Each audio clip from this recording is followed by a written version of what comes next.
This is the location of what I believe to be the largest internment camp which Mussolini's Italy actually operated. Now today there's nothing here, but starting from approximately where this river, or stream I should say, which you can't even see the water for, right the way to where the motorway is today and beyond was the camp, and it was on both sides of this road on a 16-hectare site. The camp itself dates to 1940. It was built here because there were barracks already on this site.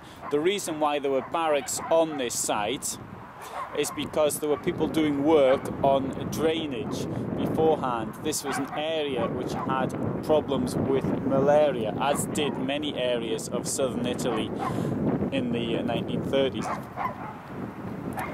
Now, the people who were brought here came to just over 2,000. Almost all of them were Jewish, but there were groups from Yugoslavia, Croatians, and from Greece who were not. In the case of the Greeks, quite curiously enough, there was probably an administrative error, because the word for Greek Catholic Church and Jewish Orthodox is quite similar in Italian.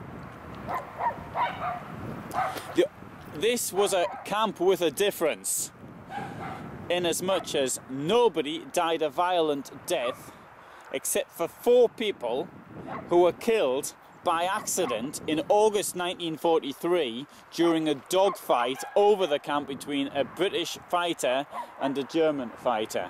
They were the only victims. There were people who died, but they died natural deaths inside the camp.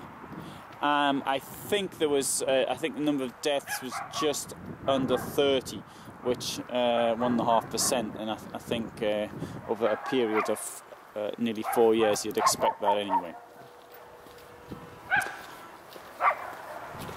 As can be seen, there's not much here today, although since 1994 there has been a museum at the entrance to the camp, which is at the bottom end down there. The motorway was built here in the 1960s. It's quite, I think it's quite an impressive motorway, to be quite honest. The scenery is quite wonderful, although it's not really quite a motorway classification, it's more of a dual carriageway.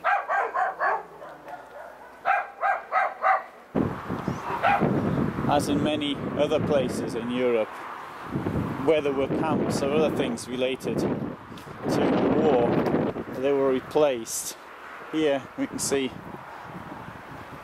what appears now to be an abandoned orchard, and on the right we have also things which are clearly abandoned. At the bottom we have pigsties.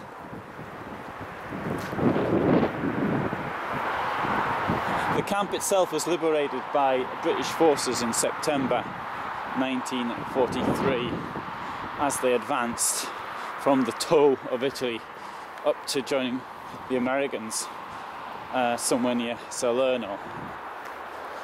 And you can see today it's quite cold. It's December and sunny Italy. It really is quite nippy.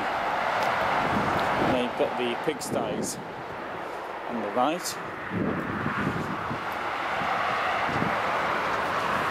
and the entrance to the camp was at the beginning of this street somewhere.